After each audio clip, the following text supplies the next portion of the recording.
Hey everybody, I'm ZeldaMaster and welcome back to The Legend of Zelda Breath of the Wild. Last time we freed the dragon Naydra and gained access to the Spring of Wisdom's secret shrine. And well, in this one, we're going to be heading to the other two springs of Hyrule and finding its secret shrine. And well, to do so, we pretty much have to do the exact same thing we did with the Spring of Wisdom, and that is offer a scale of the dragon that protects over the land that the spring is located in. And you know, for Lanayru, it was Naydra, and well, for Faron, it's going to be Farosh. So let's start off with that, and I'm going to pretty much do exactly what I did in the last video, and that is show off a really easy way to farm the specific dragon, because yeah, every time you hit the dragon with an arrow, depending on which body part you hit, you will get yourself a shard or like a piece of that thing that you hit. And yeah, it's pretty much like a token, a reward for, you know, coming close to this dragon and interacting with it. We're not really hurting them, we're just getting rewards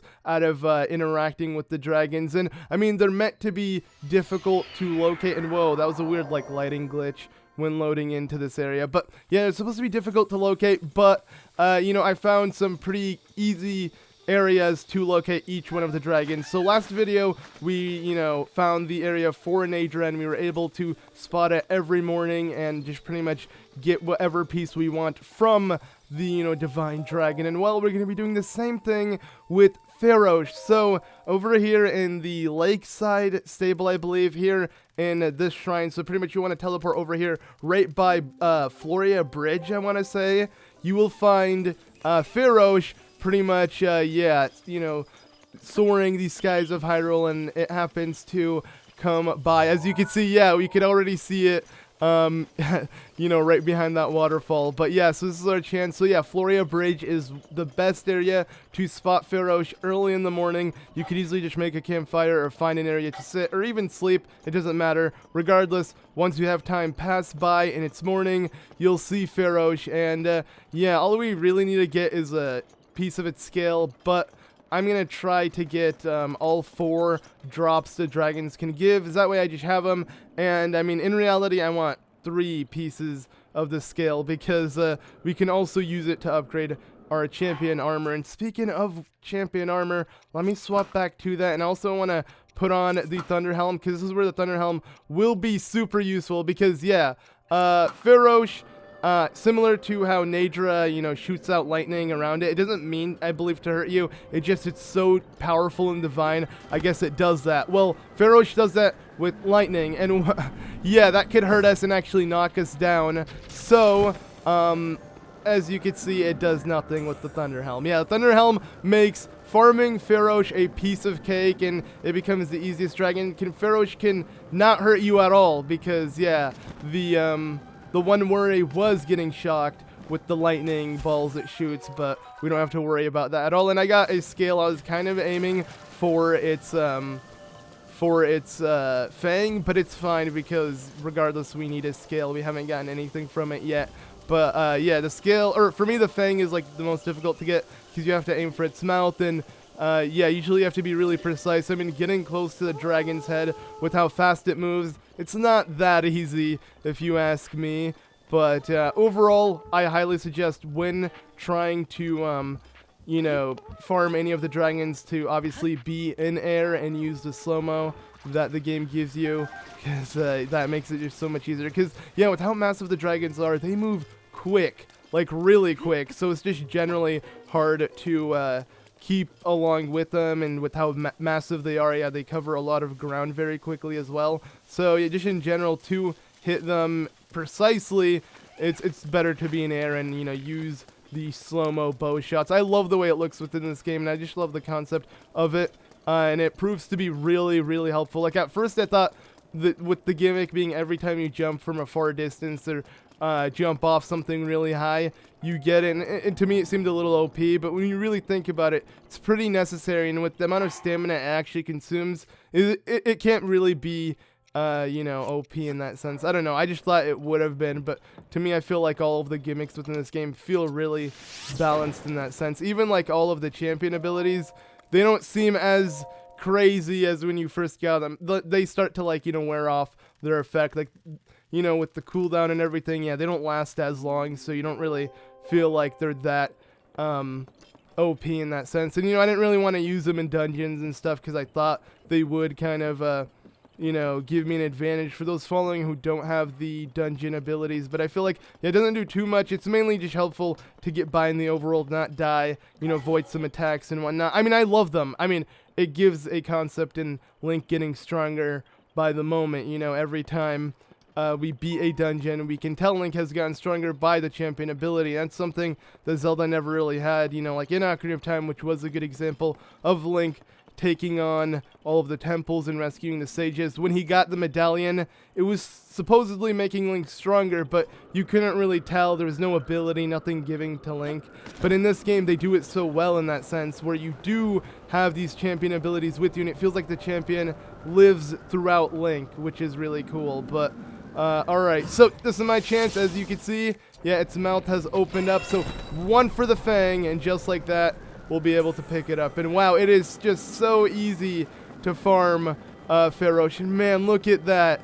Yeah, it's so epic too, the way it flies up and the music that plays. Everything about these dragons are awesome. And the fact that they do soar all of Hyrule, like, don't worry, it's not only this area. This is just the easiest area to find them in the morning, and that's why I'm showing it off. But I mean, we'll see them all throughout the Faron province. It's just, yeah, we got to get all the pieces. So there we go. That does it for the Fang. Now let me show off how to get a shard of the horn as well as a claw piece, because, yeah, we can also do that. And I'm considering of maybe trying to get 2 more scales. Thing is, this is a process because you can't actually farm more than 1 piece at a time. You have to, yeah, you gotta wait it out every single day, every time we see it, which could take a while. And I just realized for some reason the wood here despawns. I don't know why. I think that's kind of random how it does that. Like, I don't really leave too far off the bridge for it to, like, reset, but apparently it doesn't. Whoa! The blood moon rises once again. Please be careful.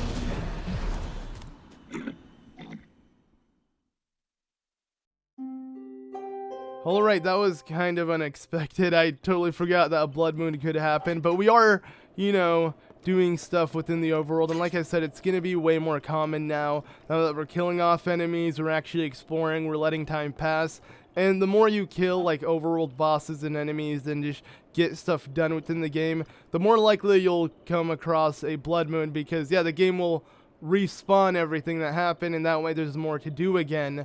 If you don't really do anything at all and don't kill any overworld bosses in a blood moon, it might take much longer, but yeah, if you keep killing bosses, you'll find it. And that's actually going to be a pretty helpful tip for something we're going to need to do later on, because soon the blood moon might be helpful in a sense, which I'll get into when the time comes. But alright, so now it's time to get the horn. So this one's not too difficult. You literally just need to hit it, and his horn is huge. I mean, all the dragon horns are pretty big. We can easily hit them. But yeah, once again, it flies past us. I don't know why. For some reason, every time I see this, yeah, I'm still in awe. Like, this is amazing.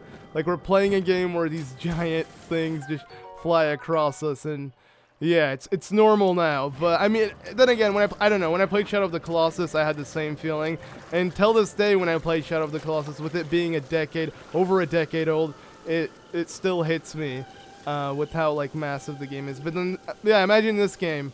This game is just so much bigger. It has so much more to it, and it's about my favorite franchise ever. So it's hard not to constantly want to, like, gush over how amazing this game is, and it honestly makes me really excited for what's to come. Now, there is a shrine up ahead.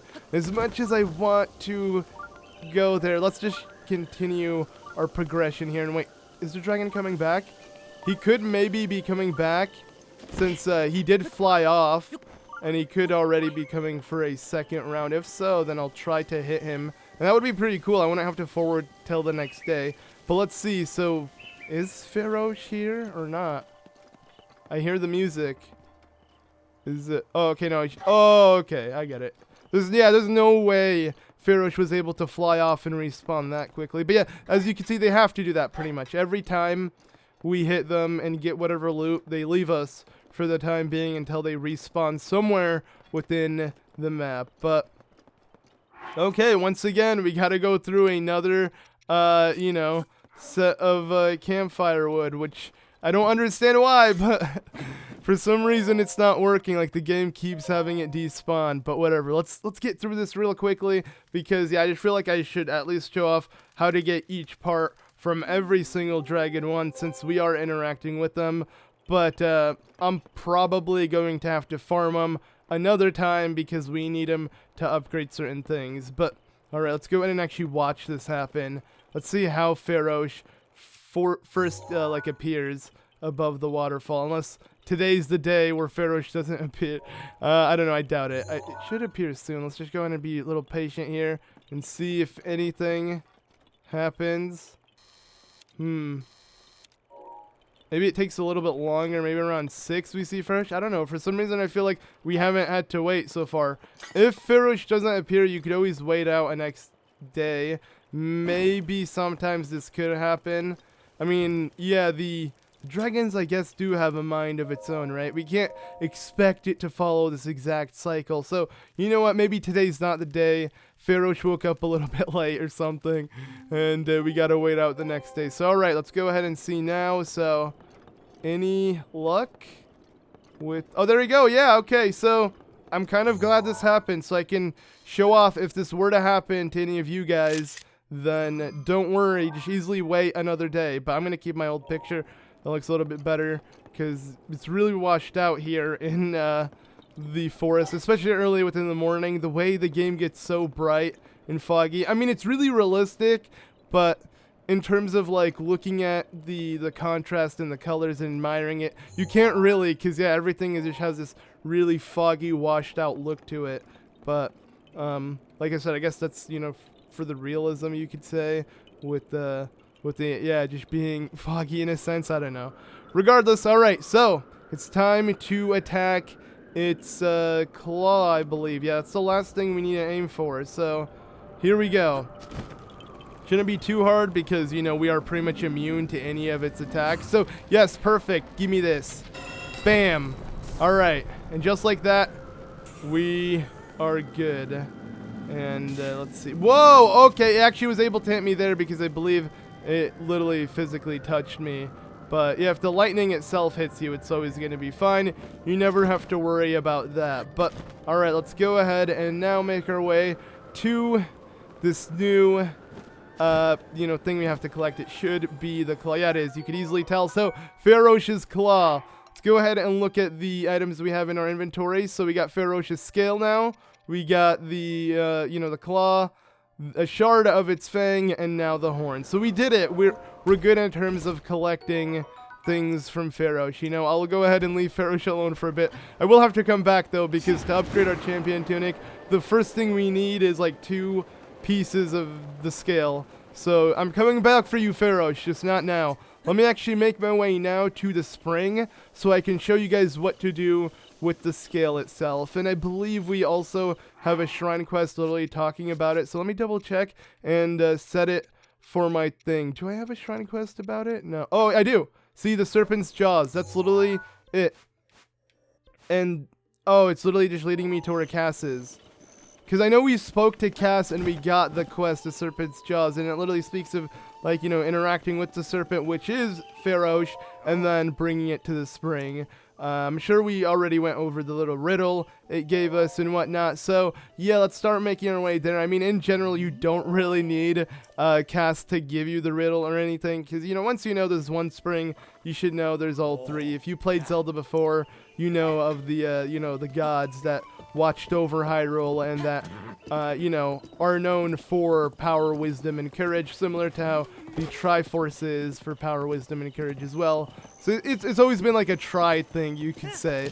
So yeah, none of this has been much of a surprise, at least for it. I want to say, if you played Ocarina of Time, then yeah, this should all seem familiar, which I like. I like how similar lore is still in the game, but the way the spirits are portrayed as dragons, that's so much, like, yeah, it's really cool. I mean, in Skyward Sword, it was the same thing, but it wasn't as cool as it is in this game. Because in this game, these dragons are, like, you can actually do much more with them. I guess no, because in Skyward Sword, the dragons were a part of its main quest, but, and you learn parts of the hero's song. So I don't know. I just prefer the way that it works in this game.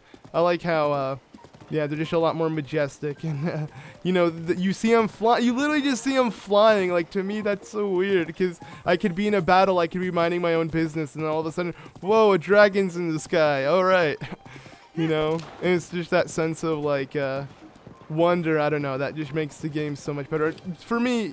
Like I've said many times, I just enjoy in fantasy type games stuff that takes me out of the element of reality.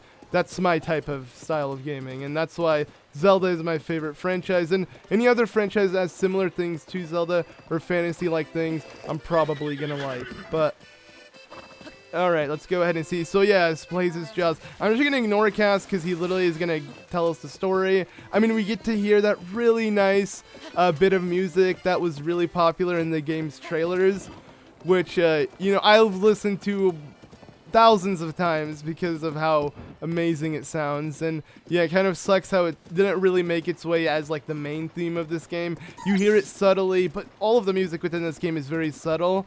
And if you look at it in that sense, you could appreciate it, because I know a lot of people really dislike the idea of how this game doesn't have music that— whoa, no, opponent. Okay, opponent, please just start running now. Wait, what is opponent doing? Okay, jeez, I did not want that to hurt opponent too much, because, yeah, you know, I'm just going to leave opponent here. I don't want to risk fighting— yeah, there's going to be more enemies. This is an enemy camp, so let's just leave opponent, and from here we're going to have to trek on foot. But our goal here is pretty much to make our way through the forest all the way to this spot here, and if you couldn't tell with how this is laid out, it actually looks very identical to this right here. Actually, you can't really tell with how different the summit is, but I'm just going to go ahead and show off where all three springs are. We've been to the Spring of Power, because we got a memory from it. And yeah, now we're heading to the Spring of Courage, which is the only one we need to discover now. And there is a much easier pathway to take it, because if you know where it is, you could easily pinpoint it, make your way around, you know, the foothills or anywhere, and then just kind of land where the spring is. But I want to do it the way the game intends. And you may say, but didn't you kind of, you know, jump just in the Spring of Power when you found the memory? Yes, and I purposely did that because when I want to make my way with the scale and open up the shrine at the spring, I'll do it the intended way. Like, I feel like this is the intended route the game wants you to take. You can easily tell by the enemy camps, the pathway, but since this game gives you the freedom to do anything, you can climb and kind of avoid the pathway. But I, obviously for Let's Play, I gotta show you guys the pathway the game wants you to take, especially when I'm doing the quest at hand, which is reaching the thing itself, which is the spring. But as I was saying beforehand with the music, because I just realized I completely got off track, and that is, yeah, this game has very subtle music. Like, right now, no music is playing. And we know Zelda for music. Like, Zelda is really well known for its music. It plays everywhere. You know, Hyrule Field has like a very epic theme in all of the games, and like, yeah, it's just something we're used to. But I don't know, for this game I feel like it works, and I feel like if this game was given music like other Zelda games, it might ruin the atmosphere, because this isn't like any other Zelda game, so it shouldn't have the same, like, you know, we shouldn't have the same expectations we have in other Zelda games. Like, this is way different. This game, you really feel immersed in the element of the wild. Like, as you can see, like, this is massive. Like, what is this, you know? So just, like, having a forest theme play, it would be nice. You know, I'm one who appreciates music, but to really feel like you're in this, like, world and lost, I feel like, yeah, the music, too much music, especially when it's not too subtle. Like now, like when enemy music is playing, it fits the environment. But, like, constantly having music blaring, it wouldn't fit in a game like this. You know, the game is called Breath of the Wild, so I feel like that also, you know, adds like, yeah, you just gotta feel like you're in the wild, which I do, and that's why I love this game so much, and it is my favorite, because, yeah, I just feel like really immersed in it, which I've mentioned many times. But anyways, yeah, I just thought I'd kind of mention my kind of take on the music, because I like it. For this game, I mean, I prefer other soundtracks from other Zelda games. I would say this doesn't have, obviously this doesn't have my favorite soundtrack with how limited it is. Maybe my favorite game, but Skyward Sword soundtrack, so much better in my opinion. I absolutely love Skyward Sword soundtrack. Like, some of the music in that game, yeah, even, like, even Fi's theme, which I really don't like Fi as a character. which sucks, because, like, even in this game they reference Fi, you know, with the Master Sword. I totally forgot to mention it, but I noticed a lot of you guys mention it, with how it glows and it literally makes the Fi sound effects from Skyward Sword, because her spirit still resides within the blade, and it will never die out. And yeah, the references, I mean, this game has a lot of references, but I do feel like Skyward Sword definitely was what they focused on the most. In terms of references, and I feel like the main reason why is because it's the most recent Zelda game, and not in story. Obviously it's the first Zelda game, and this is like at the very end, so they're on opposite ends. It's just it's what started Hyrule, you know, and I feel like Nintendo really wanted it to be the origin of Zelda. So we see now the goddess statues, we see the springs that resemble the springs from Skyward Sword, even though this is supposed to date back to so long ago. Like, pretty much Link from Skyward Sword, like, he went through these springs to locate Zelda, and I believe actually the Spring of Power looks very identical, even this one, because I remember these exact little ornament like things of the like it looks like a crest or a bird. These were in Skyward Sword Spring. All of this looks like Skyward Sword Spring, the goddess statue, everything. Way too many Skyward Sword references, but it, like I said, it makes sense because it's the origin of the series. So, alright, I don't really know I'm going so off topic in this stuff. I guess because, you know, just a lot of exploring, so, yeah, whatever. But, okay, let's go ahead and drop the scale. Obviously, Farosh for, yeah, the Spring of Courage. So, this will give us access to its shrine, and obviously the trial itself was just getting the scale and arriving here. So, yeah, this is going to be a blessing shrine. You know, it's going to be pretty straightforward, pretty easy, which, you know, I'm excited for. The path that's shown itself. Yep. Now let's go for it. So, alright, and now it's blinking, of course. So, yeah, the Serpent's Jaws. Like I said, Cass gave us this quest, and I ignored it. I mean, I don't really need to go through Cass's quests, because a lot of it's funny, because since I've already played this game before, for those who don't know, and I've completed it, I mean, it should be no surprise with me trying 100% it right now in a Let's Play, but my point is, a lot of the side quests I kind of ignored Cass on. Like, I would always speak to him and get the riddle, but I would never remember it when I came to do the shrine. I would just kind of do it, because a lot of the riddles are pretty self-explanatory, something you might actually try yourself. Like with this wasn't a riddle, we already did it in the game, so we could only assume, but I guess it's just a concept. You'll see other ones that are like that, but there are some you need Cass for. I mean, you would not be able to solve it without him. So, yeah. But let me leave the spear here as well. I'm going to keep in mind that, because if you couldn't tell, yeah, the Spring of Wisdom, with it having Naedra and Ice, it gave us the Ice Spear, and now we got the Thunder Spear here in, you know, with Farosh, and, yeah. So, to no surprise, we're going to be getting a flame one in the next one, which is going to be Spring of Power, so I'm probably not going to pick up any of them, and try to keep in mind that I have the chests here just in case I need them. I don't think I ever will with how little damage they do.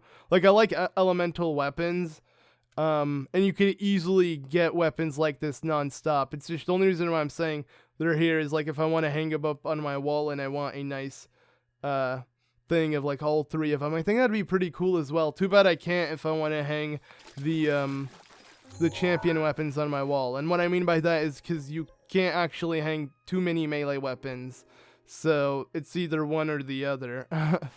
But that's aside the point. We'll get into that very soon, actually. I'm just trying to finish up this dragon quest here before we get into that. But alright, so now, normally I would teleport here so we can start making our way to the Spring of Power, but we do need Dinraal's scale, of course, and we're obviously going to be farming the other 3 pieces that will drop. But let me show off where that is, of course, because, yeah, you may be wondering, where are we going to head over to Dinraal, because now that's the last dragon that we have to farm, and like I said, for the other 2, I figured out a really good spot for them. I have a feeling, you know, a lot of people might have caught on to some of the spots, if you really try to look for them, because, like, what the game has for you, and this is what I did when I first started trying to farm these dragons, is, since I have a photo of them, I can open them in my compendium, and I can actually, let's see, because they should be considered enemies, yeah, I can easily do this. So, Dinraal, target with sensor. So now if I see Dinraal, or if Dinraal's close, it will kind of go off like a shrine sensor, instead of an actual shrine. And as helpful as that could be, yeah, just doing my route in the sense of just waiting until they kind of spawn or like, you know, appear within the game at a certain time. I feel like that's a lot easier. Doing this with the other objectives might be fun, but with the dragons, yeah, not, I don't know. I thought this was going to be super helpful, but it's not going to be. I'll keep it on though so you guys can see how it works with the dragon, but regardless, I'm going to show you where the dragon Dinraal is going to appear every time. This time at night. Maybe there's a spot where Dinraal appears within the morning. I just don't know where it is. I just found a really convenient spot at night that I can spot Dinraal the second I, you know, fast travel to nighttime. So, or fast forward speed, not I don't know how I'd fast travel tonight. But yeah. Oh, hey, look, I believe this has to be. I don't care. We gotta check. 1, 2, biggity boo. And Korok seed is, yes, it is. Yay. Okay. That one wasn't too hard. Okay, so also to mention kind of like my personal file, I don't have all the Korok seeds, of course. I did everything else within the game. Besides that, I'm currently doing that. Having a blast, by the way. The fact that I can still play through the game and force myself to like revisit areas I thought that I already explored well enough to look for Korok seeds is freaking awesome. Like, it gives me a reason to keep exploring. And for instance, at 900, that's freaking ridiculous. Like, that's way too much. And yeah, that kind of is when you do think about it with, you know, how many, like 900, that's a lot. But it gives you an incentive to constantly keep exploring, which I really do like within the game. And that's pretty much what I've been doing, because I completed this game and got, I want to say, pretty much all like the side quests and all of the major things done within like the first week or two of the game being out. Now here we are on our 3rd week, and I've been just kind of enjoying the game, exploring through its open world, while obviously playing the Let's Play for you guys. And hopefully I will reach that point I am in my personal file in the LP, so that way I can just kind of play this file instead of my other file, because yeah, I have like pretty much on my other file I have like infinite rupees, infinite all the material, because as I'm traveling, I'm just constantly farming, constantly picking up stuff, using the amiibo, all of that. So, and I enjoy it. I mean, the thing is, like I've said many times, I love farming within games. Like, yeah, and if there's an incentive to, why the heck not? And I'm still not done with the game when you think about it. Even if I were to finish all the Koroks, during this LP, we managed to finish this whole game within like a month or two or like within the next month. We still have DLC to come, you know, so yeah, this game still has so much more in store, which is pretty exciting to think about. But you know, it's still weird to think about like how, you know, how I looked at the game before playing it, how unreal it seemed, and now that I am kind of at the end of playing it, you know, it seems more realistic. I mean, to me, my jaw still drops from certain things. I can't help it, but it's yeah, obviously, you know, like the game is actually out. I don't know, for me, like when I first saw it, like first open world Zelda, it did not seem real to me. But now I can just imagine, hopefully, other games being very similar to it. Not even just Zelda, just other companies taking inspiration, kind of like what they did with Ocarina of Time. Like, that would be really nice in the sense of, like, getting other games as open world and as exciting as this. I mean, obviously not copying it, but just kind of like getting inspiration. That's something I'm sure anyone can enjoy. But, okay, whoa, this guy was going insane. So, here is... yeah, the East Gut Chick. Whoa, Hinox. This guy, if you couldn't tell, I mean, he's not like the red ones. He is a lot worse in the sense of, like, the dude hurts way more. So, yeah, we got to go ahead and quickly dispose of him. So, I think we'll be good. Yeah, he was about to do, like, a ground pound or something that maybe would have killed me in a hit. But we managed to defeat him. And let me pick up all of this crappy. Oh, yeah, look at that. Some cooked food, some royal stuff. I actually do want the royal stuff, so let's see. What am I dropping here? Definitely this. Let's see. What am I dropping for the royal bow? I guess the knight's bow as well. So there we go. We swapped from, you know, royal, or from knight to royal, so that's definitely an upgrade. You know, the knight stuff is pretty decent, but it's not nearly as good as royal, of course. Like I said, royal is kind of like end game, though there is something that's even above that within Hyrule Castle that we can get. but I'm just gonna save that for later on. I don't really care too much. It's still royal. It's just royal guard, which is, you know, essentially the Sheikah were involved in making it, and you know, the Sheikah are pretty good at making stuff if you couldn't tell. So they made some Hyrulean royal stuff with their touch, and they made some pretty sick gear. We'll definitely be getting it when the time comes, but I just thought I'd point it out because I know a lot of you guys have been pointing that as well. My point is, if I didn't show anything, I still probably know about it. I play this game non-stop outside of recording, so yeah, my point is so much I want to show to you guys, but this game is so massive that's going to take some time. So don't worry, we will get to everything. We gotta go through everything first. So I am making my way to Dinraal, but I feel like the easiest way is to first do this shrine. Now, this shrine is a little bit out of the way, but it will be worth it because, like I said, we'll be able to teleport here, and it's just gonna make it easier. So, show me your power. Yeah, this guy here, pump it up, brother.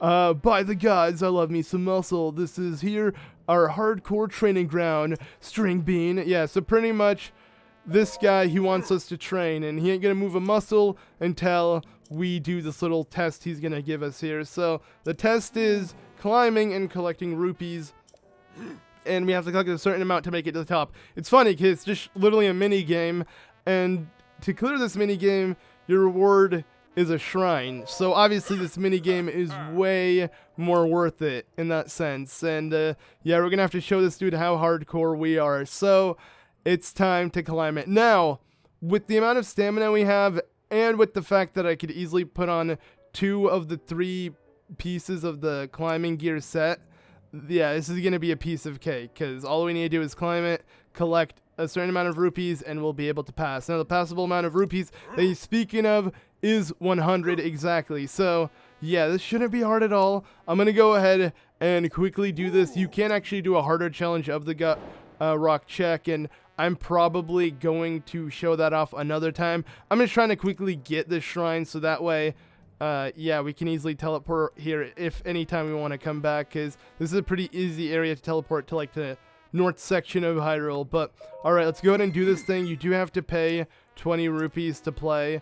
Pretty much every minigame within this game you have to pay 20 rupees. It doesn't matter if it's going to give you a shrine or not. You're always going to have to pay cash, which, I mean, makes sense. But alright, let's go ahead and now get started. So we have 3 minutes to do this. Not going to be hard at all. Alright.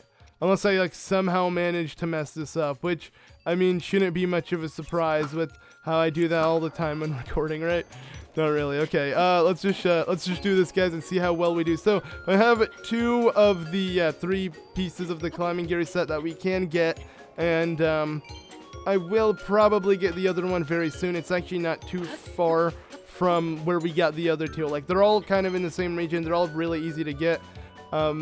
I just honestly never really saw a point to get it too early because we, yeah, scaled every tower with just a bandana, and we don't really need the whole set. It is helpful, though, as you can see. Like, regardless, we are climbing a lot faster, and with all 3, I mean, it's times 3. Like, you get 3 times the speed up instead of 1 or 2, and yeah, it definitely does a lot. But I guess with the double stamina, it doesn't even matter here. Like, I can jump, I can kind of be a little clumsy about it, and yeah. Now, there is a very easy way, and hey, look, there's Dinraal!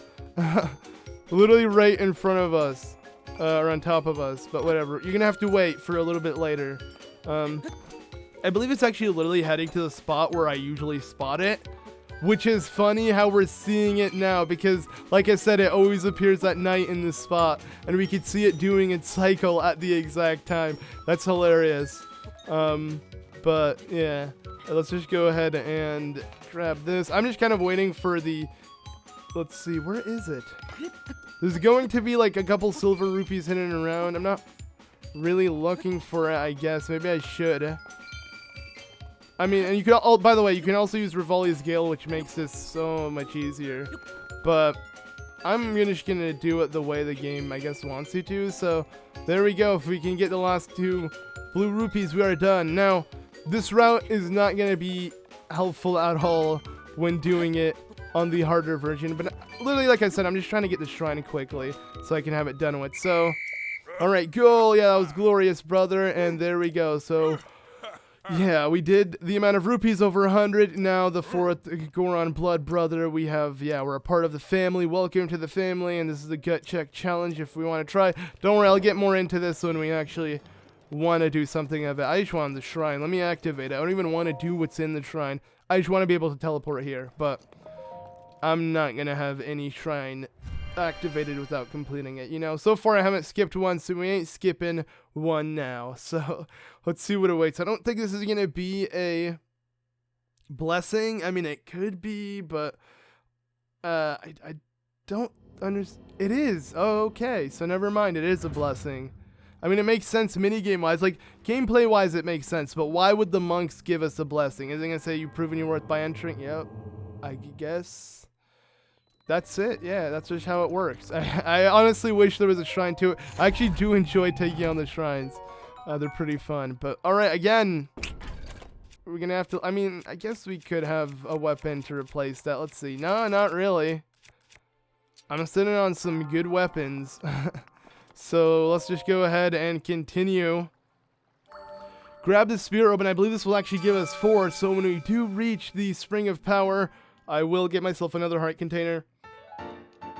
I mean, I can always use one of those, you know, definitely, because, yeah, in this game, like, it's a good, like, at first, when I saw 30, before the game came out, I was like, wow, that is ridiculous. Like, is it for more stuff to do, like, more stuff to collect within the game? When you think about it, that's not really it, because the shrines isn't really how many. They could have had, like, 2 spirit orbs be a heart container, 3 or something. It's just more so that you need the hearts, because the enemies do so much damage. Like, 30 is the new norm here, I guess, in Zelda.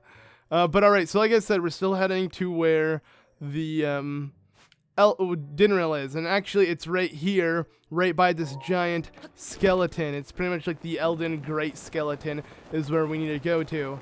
And that's where Dinraal passes by every night. I want to say that's the easiest area, and plus it's a little bit high up, so you can kind of get a chance to actually, you know, hit Dinraal, similar to how in, you know, the Floria Bridge we had the bridge, so it was easier to get Farosh, and then same goes for Naydra with the little archway on the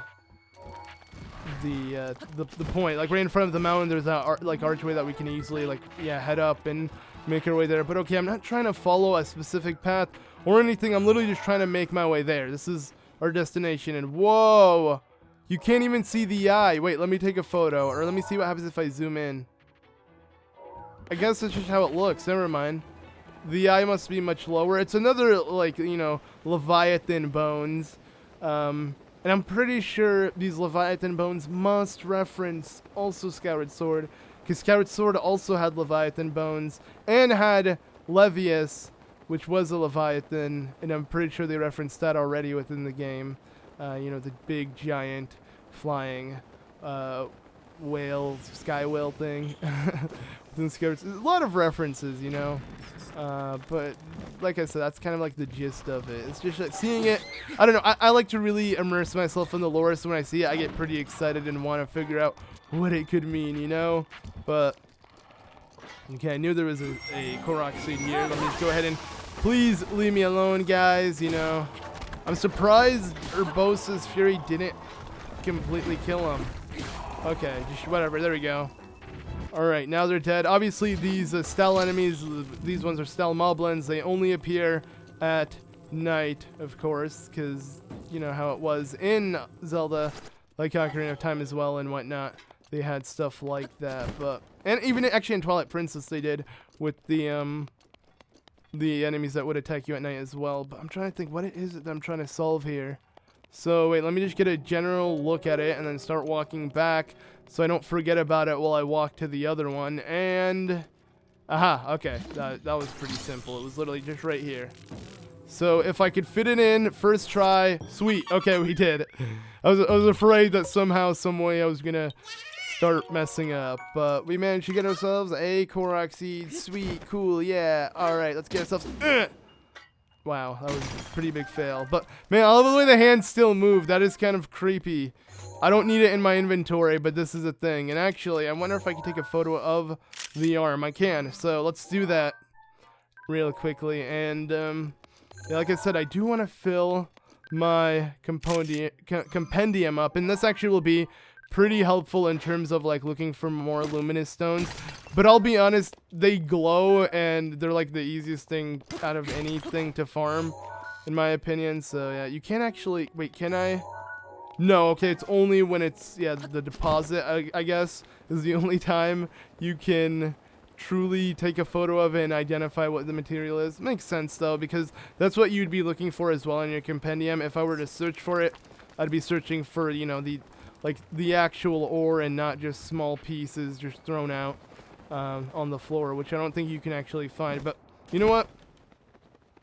We could use any material we get, because yeah, we're going to be doing a quest that I've been kind of putting off, that I've been mentioning a lot, which is, you know, us hanging weapons on the wall and all of that. And that requires rupees. And yeah, it's the main reason why I've been putting that on hold, because I want to find a pretty easy way to collect rupees. And there's many ways, you know, but I've been just kind of waiting for the moment. And alright, so again, he appears, Dinraal, as you can see and hear by the music, and also, I mean, it all kind of shows that Dinraal's nearby, but how close? Where is... Oh, oh, yo! This is literally what I was going to do. I was going to head atop of the Elden Great Skeleton to show you how Dinraal constantly passes by here. And as you can see, yes, it is happening right now. So, I guess, let us see if I can get anything perfect. So I don't even have to wait. I don't have to do anything. We already got the scale that we were looking for. So... sweet. Now it is time to farm the other parts. So this was actually really easy. I didn't even have to show off the spot, or wait. I mean, I guess I did show off the spot, but I didn't have to wait until a certain time of day. It just, yeah, Dinraal has been like flying all around here, and Dinraal actually flies all around North Hyrule, not just Elden.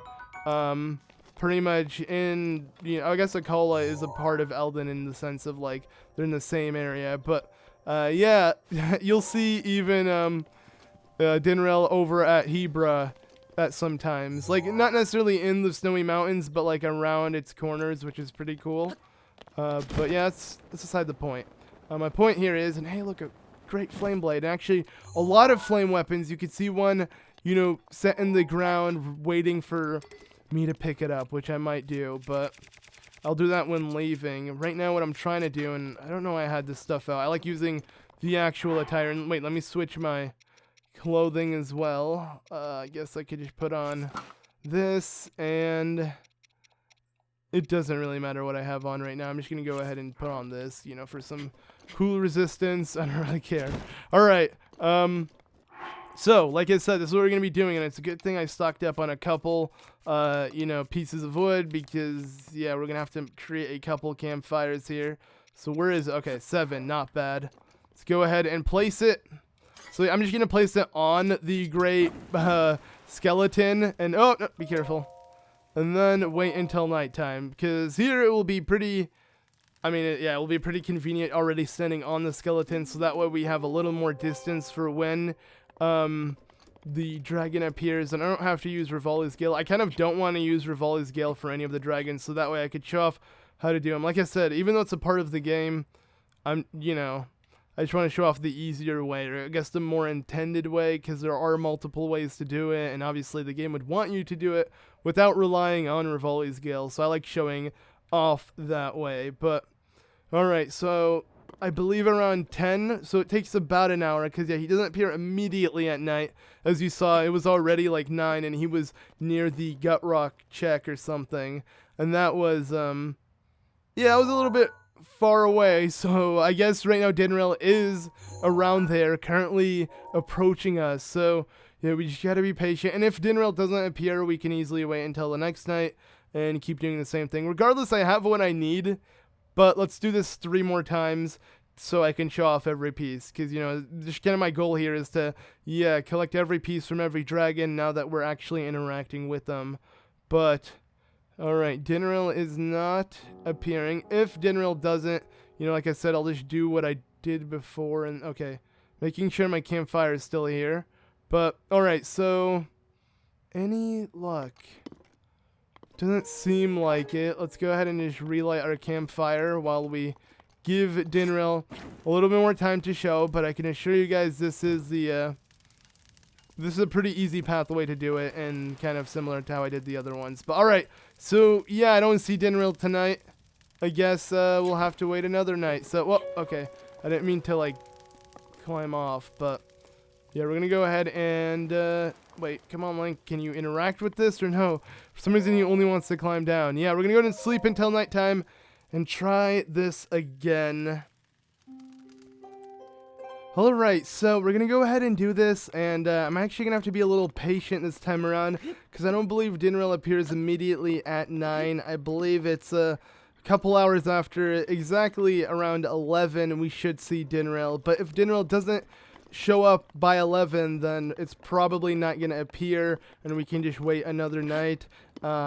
But I can assure you guys it works. Like, it's worked for the other 2 dragons, so we're gonna find a way to farm it as well, because yeah, this has worked for me in my personal file, and I want to make sure to share this to you guys. So if you guys want to find an easy way to farm these dragons, you can. So yeah, this is pretty much the plan here. So all we need to do, and I'm probably not gonna farm it entirely, since it does take a while for it to appear, because it appears at 11 like mentioned, so we have to wait quite a bit, as you can see when waiting out. I mean, I'm sure there might be another time that it appears during the day that you guys can find, but for me, at least, for me personally, this has been the most convenient way, and it's been working out. So yeah, one more out. Oh, okay, so I guess earlier than 11 it's already here, so that's sweet. At 11 or 10, just you gotta be patient, and it will eventually show up. And yes, Dinraal is here. It is so beautiful. I might want to go ahead and take a better photo of the dragon, because yeah, I got a pretty foggy photo of it. So I'm gonna go ahead and quickly jump up into the air, because we're gonna try to get the toughest thing from it, and that is, I can't even see if I hit its mouth or not. Let's hope I did. Or hit its horn, and one of the two. Let's figure out. But yeah, it was so fiery there that I could not even tell. But alright, so no, it's actually another scale, but you know what, that works, because it's it's a scale, right? We could definitely use, I mean, we actually do need to farm these eventually, like I said, for the champion tunic, but I'm not really aiming on that currently. But alright, so Dinraal is appearing. If Dinraal doesn't appear for you or something like that, then you could always try waiting another night, but it should eventually work. Like, as you can see, it's gonna work out for me from here on out, so we're just gonna have to keep repeating, waiting for the dragon to show up, and then yeah, trying to farm a piece from it. So yeah, we gotta get a Fang, we gotta get a shard, and aha! It actually appears way more conveniently than I thought. It appears immediately right now. Normally it might not do that, but it's working out for me really well. Like, this is sweet, because yeah, at first I thought Dinraal wasn't gonna appear, but or at least until later on, but no, Dinraal is immediately coming. So yeah, the second it turns night, literally at 9, we can already see its presence, which I think is pretty cool. But let me try to update my photo again, and oh no, wait, oh, I forgot I was moving forward while yeah, using the camera. I didn't mean to do that, but alright, I'm gonna go ahead and yeah, just kind of stare at this dragon while it makes its way down. And yeah, we're going to use Revali's Gill again. This time it will be of use, because I'm actually going to hit its Fang. That's pretty much what I'm aiming at here. And the best way to get it is literally when its mouth does open, because it opens every here and there, as you can see. That's the best time to make sure you actually get a Fang hit. So, alright, let's see. I guess it's getting close enough. Here we go. Alright, let me quickly just approach it, and come on, open your mouth. Perfect. There we go, and look at that. It was like perfectly like open. We could see its teeth and everything. But there we go, man. I love farming these. Like, maybe you guys, I don't know. Let me know if you guys watching. Let me know what you guys think of like this idea in general. Like, for me, I think this is so cool. Like, the way we're supposed to wait for them to appear, and yeah, hit a part of its body and then collect it. I think that's like a really unique way of farming items, and that's why I enjoy it for what it is. And alright, so Dinraal is leaving. We got a shard of the Fang, and we got to do this 2 more times, so that way we are good. Actually, wait, we got to do it 2 more times. Would have been 1 more time, since I already had a scale, But yeah, I mean, this is pretty much the best way to do it though. If you somehow mess up and don't get a horn or any other piece, just go for the scale. You know, you can hit any part of the body and you'll still come out with something. Don't have any of the dragons fly away without you at least getting something if you're close enough. So again, are we lucky? Is Dinraal immediately going to appear? Yes. All right, sweet. So it's working out pretty well, because I do know that sometimes they won't appear, and they won't appear for a couple nights at a time. I really thought that was going to happen on my end, but it's not. So it's nice that now Dinraal is actually showing up, and you know, we're able to farm it really easily. But yeah, I just feel like these spots are the best, and they worked out for me really well in terms of trying to get everything. But let's just go ahead and wait until Dinraal comes back down, and this time we'll try to get a shard of the horn, which isn't really too hard, because yeah, with how huge its horns are, yeah, we'll be able to hit it pretty easily. But yeah, the colors on these dragons, and I mean, I really, yeah, like I said many times, I just really like the way they look in this game. They're like so intimidating, but at the same time, with you knowing like how they're friendly, and the fact that you have to farm them, they're also inviting. Like, you see them and you want to approach them, but like generally, would you want to approach something this massive and scary looking? I don't know. But alright, so she's almost here, and now it's time to, you know what, I could easily do it from this angle. No, I can't. No! That was stupid on my part. I just forgot slow-mo is the only way to do it, because if I don't have it slow-mo, yeah, it's just gonna come out like that. But wait a second. This, okay, no, it's a scale. Never mind. It looks like something different from far away, because like how it has like fire almost in it and stuff. Yeah, it's really cool. All right, you know what? Regardless, I'm only gonna do this one more time. It doesn't really matter if I show you guys all pieces. You know, you guys have already seen it for the other two dragons, but I just don't want to keep failing trying to get them here. So yeah, I just want to do this like one more time, show off how to get either a claw or a horn. I'll be sure to get a horn this time around. The claws are pretty easy. I mean, even if they pass by you, you just gotta hit their little claws that they have all over their body. But yeah, the face is like the hardest part, because it's in front of their snake-like body and they pass by really quickly. So getting the horn or fang, yeah, is just overall much more difficult. But we're gonna do it, and we're gonna do it without Rivali's Gill. I mean, you don't need it. I don't even need to be high up. I just need to have that slow-mo, because yeah, when Dinraal is moving very fast and the arrow shoots, Dinraal's gonna eventually pass where the arrow is supposed to land, unless you have slow-mo, where the arrow still goes the same speed it would normally go, but everything else goes much slower. And that's what, yeah, it's like what makes the slow-mo so OP, is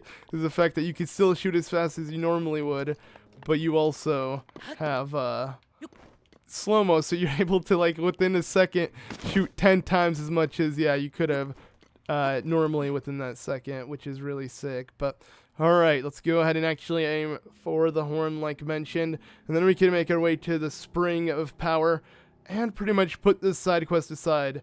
But that will not put farming these dragons aside, because like I said, we still got armor to upgrade. But alright, so it's almost here again. The fire, you know, you can't really avoid, kind of like what we did with Farosh. But alright, let's go ahead and jump.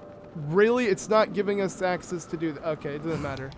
I'll be able to hit it from here. Come on. Or not. Oh yes, I did. Haha. This is what I mean by slow-mo, because yeah, he couldn't even move. I mean, so this should definitely give us what I wanted, because I'm pretty sure I saw it sparkle when it hit the horn. And it doesn't matter where you hit the horn, you just gotta hit the horn for it to register. So yes, it is a shard of the horn. And you know, I said I was gonna just get on with things, but let's just do it one more time. The claw shouldn't be too hard. I wanna, yeah, I'm too much of a completionist, that I feel like if we're gonna do one part of the farming, we gotta show off how to do all for all of the dragons. So let's just get a piece of the claw, even though I'm gonna have to come back to all of these areas and do all of this again multiple times. Still, let's just check it off our checklist at least once, or bucket list. I mean, it's a checklist too, you know, you just gotta check things. I don't know what I'm saying, honestly. Sometimes I just say stuff and don't pay attention. to be completely honest. And yeah, whatever comes out, comes out. Notice that might not be a good thing when recording yourself and putting it on the internet, but you know, yeah. All right, let's go ahead and now do this again one more time to get on with things. And yeah, you can see like what is meant to be the other side of Hyrule, like what isn't a part of our map. I mean, I don't know if this is technically still Hyrule or if the Hylians have never decided to explore beyond it with how massive their world is. I mean, they don't really need more land when you think about it. Look how much land is just empty. So yeah, I mean, most of Hyrule is empty. And though I like it, because that's, I mean, when you really think about it, that's how it should be. It shouldn't just have small areas where people live and then no other area within the game. That's, you know, to me, I feel like, yeah, it's not really adding much. That's just literally adding what the game needs. And I prefer having a lot of extra areas just to kind of explore and maybe theorize or whatever. But, all right, so the claw wants to hit. Uh-oh, okay, wait, I got it. This should do it, come on. Wait, let's reset it. Perfect. That should work. Like I said, slow-mo's the key. Every time it seems that I'm not even close enough, but I know I have it because, yeah, the dragon isn't moving any faster. But all right, so there we go, Dinraal's Claw. Now let's go ahead and leave and head over to where we need to go, which is gonna be, I guess, it doesn't matter which one. This seems closer. But, yeah, we're going to go ahead and now make our way to the Spring of Power, which we've been there before, and, you know, we've located a missing memory from Link, but this time we're going to be coming back for the shrine, and since we are heading for the shrine itself, I'm actually going to take it on the way it's intended to. Now, what I mean by that is instead of just finding the spring and jumping in it, we're going to follow the pathway that leads to it, which actually has some Guardian Skywatchers. Which, I mean, could seem a little scary. They're not scary, let's be honest. You know, none of the Guardians at this point can frighten us at all, right? At least I feel like we've made it to the point where we're good in that regard. But, alright. Think a horse. Obviously Epona, because Epona is the main horse. I mean, I'm going to end up... It's a good thing I have the other horses, because there are other saddles you can put on your horse. And one of them is actually, obviously, the monster saddle that Kilton sells. And I do want to get that and show it off. But, interestingly enough, I can't use it on Epona. If you couldn't tell, Epona has its own unique saddle. It actually has, like, the Triforce crest on it. And it looks a lot more like just... You could tell that Epona's, like, stuff, it just looks more elite, you could say, like, with the saddle and everything, compared to the normal ones you register. And I'm assuming the reason why is because, yeah, you can't actually change it. They want Epona to be unique, and that's actually true. The game won't let us change it at all, with Epona specifically, but with all the other horses we catch, we can. And, I mean, it makes sense. Epona's through an amiibo. You don't actually find it in the wild. It would have been nice if Epona was a horse you found in the wild, but at the same time, Epona's lifetime wasn't during then. But then again, would that really be, like, something to question? Like, I just feel like with Zelda at this point, it doesn't really matter what is it that, was in, you know, whatever timeline, like, or it doesn't really matter, like, you could just bring things back and it could just be a reincarnation of Epona, and I feel like people would understand that. At least I would. I could care less. But, alright, so I don't know if the game wants us to proceed with Epona. I believe from here is where we'll continue the journey. So, as you can see, yes, this is the pathway to, oh wait, there's a Korok seed. I gotta go check it out. Yeah, this is the pathway to the Spring of Power, and it's interesting because it's just like they have all of these, you know, watchers, and it seems like it's meant to be freaky, but it's not. It's so simple with how it is. Wait, what the heck? I did not solve this. There must be. Okay, never mind. I'm gonna say there's something I'm missing. It's this. And let's see, where does this go to? Let me just drop this down. I guess in the center, like literally replicate the small pattern. It looked like an arrow at first, but now I see two little patterns that we need to copy. So just, again, if it will listen, come on. I know the puzzle. I just need the physics to work along my side too. What the heck? Come on. Okay, this is ridiculous. It should not be this hard to freaking do this. Come on. What the heck? Okay. You know what? Let's be super slow. Super careful. Okay, jeez. That took way too long, but we did it, and we got a Korok seed. Sweet. I really dislike these Korok puzzles. I like every other one. I mean, it's not like I dislike the puzzle. It's fun to solve. Like, I love puzzles, you know. They're always fun to solve. They're always so rewarding to solve and stuff. But, you know, these ones...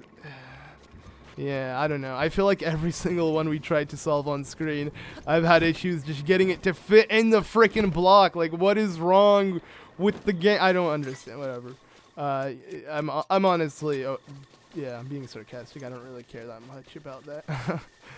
But, just thought I'd point it out so you guys don't actually think that's something, you know, that could get on my nerves if it took longer than it does, honestly, but I could really care less.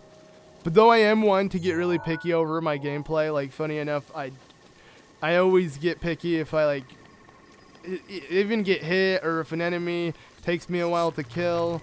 I don't know why, but for some reason, it's just like, yeah, I can play so much better, so it's just like, dang, I wish I did play much better, but I usually don't. Alright, so, I guess the pathway was this way. I was actually going the wrong way, but as you can see, aha! We just passed through here, and well, this is it. It wasn't nearly as long as the one to the Spring of Courage, but... Wait, this is literally the spring based off of Skyward Sword, isn't it?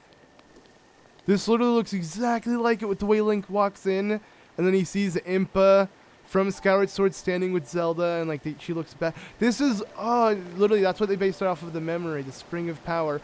And no, it is, because, funny enough, the Spring of Power located in the Elden Province, obviously with the power for Din and all of that. So, yeah, it actually does align. I don't think necessarily this might be the exact...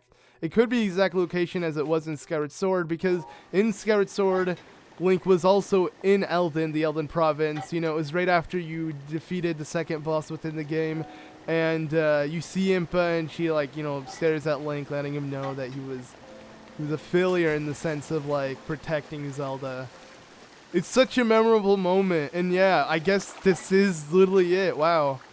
It didn't really hit me until now coming in, because I was speaking of the other one earlier, and I guess, yeah, it does really show. But alright, again, it's a good thing that I have three scales. Alright, we don't even have to farm Dinraal in terms of the champion armor, but let's use one of the scales to open up this. Yes, the pathway to the next shrine, this one. But yeah, I think it's a really cool touch. But like, when you really think about it lore-wise, I don't know how the areas would still be the same, how the mountain, like Death Mountain, I don't know, honestly. Yeah, I guess you can't really tell. Like, these references are meant to be there and to signify of the previous Zelda games, but you don't really know exactly how it fits in and how this Hyrule was truly made, in the sense of, like, is it literally the exact same area that we were in Skyward Sword, or is it just referenced heavily based upon it? I have a feeling it's the exact same area, but, you know, yeah, we can't exactly confirm that without Nintendo really confirming it, I guess you could say. But, alright, whoa, this is like the weirdest looking one out of all of them, because this is, this is actually a test. I, for some reason, thought this would have been a straight up reward, but I guess not, and maybe the reason why is because there's a memory located here. I don't know. Regardless, it doesn't matter. A major test does not scare me whatsoever. We're gonna breeze through this now. Maybe I should have my a dual hand, like some sort of dual-handed weapon, to see how fast I could beat this guy, but I doubt we really need it.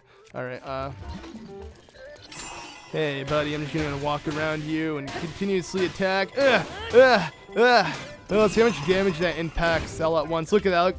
That looked really nice seeing that. Yeah, seeing all the damage at once. But I'm going to try it again. And wait. Okay. Let's go ahead and use my Goron sword this time. So let's see. Someone said I used both Bagoron swords, but as you can see, I didn't even touch this one yet. I'm still only using the one with 69 damage, which does more damage. The reason why I'm using the one with more damage is because it makes more sense. Since I want to use it in battle, I don't want to use the other Bagoron sword. I actually want to display it, like hang it on display, but, alright. Okay, no, my Bagoron sword is badly damaged. That is sad.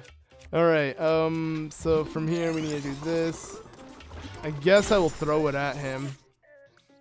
I feel so bad doing that. Alright, we're not going to use our other Bagoron sword, though. Okay, there we go. And now, let us, wait, let me just constantly attack. I believe if I do a spin attack, that should do a lot of damage. As you can see, Guardian weapons also do an extra amount of damage per hit. That's just kind of how they work. But, okay, let's do that.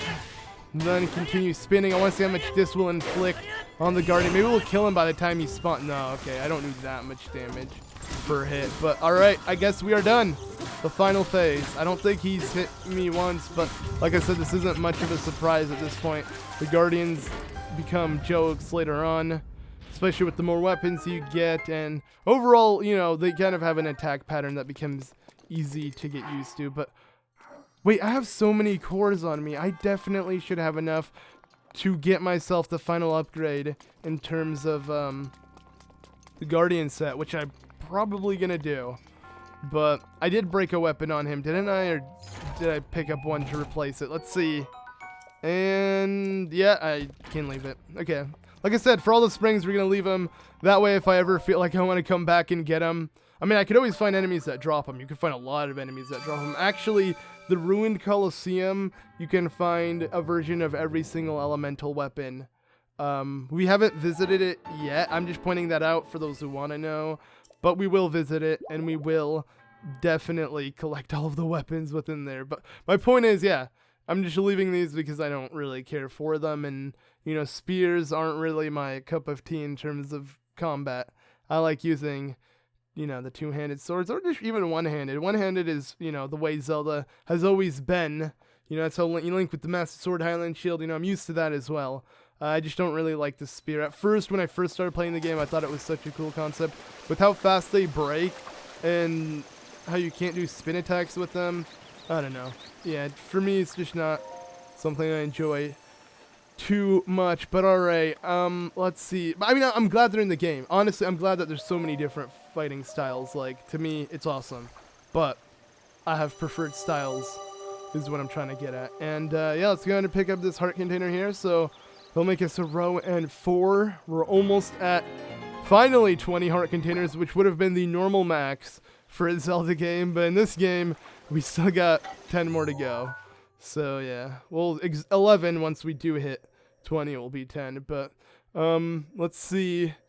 All right, so I guess that's pretty much it. I'm trying to think, was there anything else that I really wanted to do? Oh yeah, I guess we will see. Let's just see if Beetle's over in the stable. He's usually at any stable you head to, because, you know, Beetle is conveniently there when you need him. So I'm going to see if he is.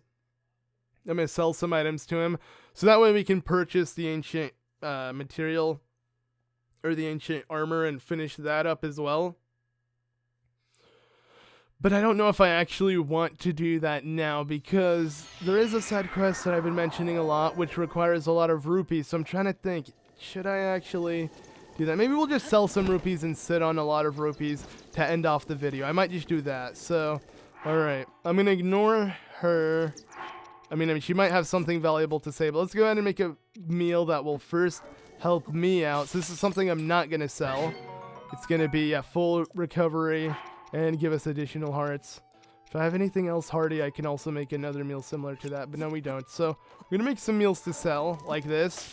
Just go ahead and throw it in, and yeah, the copious mushrooms are definitely going to make a decent meal that will sell for at least a couple. Well, I don't know. It will sell for a good amount of rupees, I can assure you guys that, because, yeah, with how easy they are to pick up, we literally pick them up just by walking by them. Selling them for like 50 or so rupees, pretty worth it to me. But also I can, you know, season some meat with some rock salt, throw it together, and make some salt steak or whatever, a salt grilled prime meat. You know, let's go ahead and do that again with some more raw meat. We have so much raw meat. I mean, I guess I'm so used to like killing off animals with with the bow. It's so easy because they just turn into meat. So it's just like, yeah, why not? But alright, is Beetle actually? Yeah, Beetle is here, so. Alright, I want to go ahead and sell you some stuff. So look what I got, Beetle. Check it out. So, let me actually see how much this stuff sells for. So 150. Oh, wow, the Fang. 300 for the horn. I didn't even know it sold for 300. The horn is pretty easy to farm in my opinion. For me, it's the Fang that's difficult. Regardless, I'm not selling anything of these because, I mean, I want to keep them for myself. But I do want to sell the food that we have. So let's organize it. I'm going to keep anything that has yellow hearts because, as you can see, it doesn't even sell for a lot because I don't use too much ingredients while making it. Usually if you make something that, you know, requires more ingredients, I feel like the NPCs realize and they pay more for it. For me, I feel like it's a weird way with how money works within this game, because you would think if I made a meal that replenished more HP, it should sell for more HP, but no, that's not even the case. It's just literally food has certain prices to it, as you can see, from 60 to 70, from... Yeah, let's see where it goes from here. Okay, so these two are the same price. I guess because they're the exact same ingredients, but yeah, I'm sure ingredients could change with how much an item will be sold for. But, alright, definitely the salt grilled meat will sell for really good cash. You know, 100 rupees each, that is, yeah, that is really good in my opinion. Like, I'm going to be making a lot of money. And 160 for this one? Alright, I don't even know what I put in this one to make it special. Maybe it was the one piece of chicken. You know, just kind of changing it up. That might have been it. But let's keep selling. Like I said, we actually want to get ourselves over 3,000 rupees, which may take us a little bit to do. But if I look into my material, I might start selling stuff like that. So, alright, we sold the majority of the food we made and some extra. But now I want to check out my material and see if there's anything I don't need. We have a lot of ember. You know what? Let's sell 15. I'll sell literally half of what we have. I feel bad selling any material because you could actually use all of this to upgrade armor, but they're still easy to collect. And, you know, I'm more so focused on doing the side quests within the game rather than upgrading my armor. I'm sure you guys could really care less for that. So, yeah, let's just get the money we need to do certain things that will impact the game and its side quests, rather than keeping the material for armor, which I'm probably not going to get to until much later on within the game. But, alright, let's go ahead and sell... I'm going to sell 3 of these. I feel bad going through my sapphire as well. But as you can see, I'm aiming for a total of 5,000 rupees. And, yeah, that's a lot, right? But it will be very useful, and you guys will see why. Now, I don't want to sell any more materials, so we're just going to have to sell food until we hit 5,000, and okay, now we're done. But you guys will see what I will do with all of this in the next one. I could spend 2,000 literally right now and get myself some, you know, ancient armor material or whatever, but I'm not going to do that. We're actually going to make our way over to Haytano.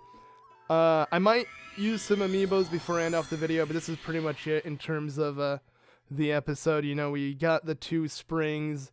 The remaining 2 springs, you know, we got the loot from the dragons, and overall this will be of use for later on as well in terms of upgrading. But in general, it was mainly for the shrines, because, yeah, each dragon led to a shrine, which each of the springs, you know, you having to offer a scale or whatever it may be. And I believe, yeah, it has to be a scale. I mean, I didn't really try another dragon part just because they're a lot harder to farm, but maybe it might take it.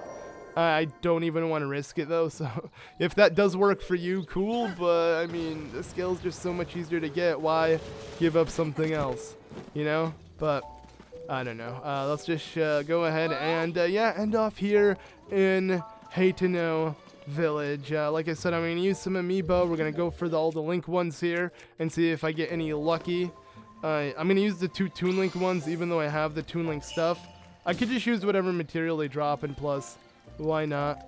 Actually, if I could find my second Toon Link amiibo. Okay, I can't. You know what? Let's use the Twilight Princess one instead. I don't even need to use the Toon Link ones anymore because we have the whole Toon Link set, so it doesn't matter. But, alright. Let's see, and...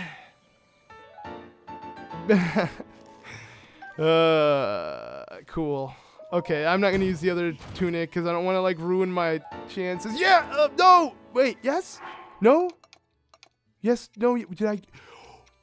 Yes. Okay, yeah, this is a yes. Okay, I wasn't sure if I had it or not. I know I had a Twilight Princess piece. Oh my god. Okay, sweet. So check this out. We are a tunic away. Too bad I have 2 tunics of wind. But here's nah, you know what? No.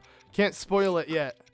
You guys have to wait. So wait, Link, let's put on some clothes now. But yeah, you guys have to wait until I actually locate the or somehow manage to get the armor, and then I will show off the full Twilight Princess set. I mean, I wouldn't want to show it off when it doesn't have the full set, And I'm gonna do the same with the other ones. But okay, that was the Ocarina of Time one. This is the Breath of the Wild Zelda. Well, I don't really care what the Breath of the Wild Zelda even has to give. Okay, well, I mean, we'll take it. We could use more minerals with the money we'll be spending and needing, but... Alright, come on. Can I get lucky? And... oh well. No Ocarina of Time thing right now. Alright, I'm going to use the last 2, which is going to be 8-bit Link and Ganondorf. So this was Ganondorf, is my 8-bit Link. If I can even... Okay, I found it. Listen, that would have sucked if I can't find any of my amiibo, but I'm trying to use them within this video, but... Alright, so let's pick up the rupees. Definitely that will be of help.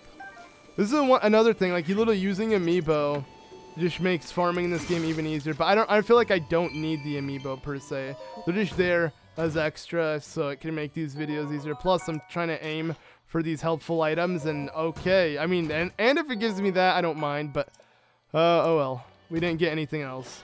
So, yeah, I guess that does it. Thank you all so much for watching this episode of Breath of the Wild. Next time, we shall be spending a lot of money on something here in Haytano Village. I hope you guys are excited for that. Anyways, again, thanks for watching. I'll see you all in the next one. Goodbye.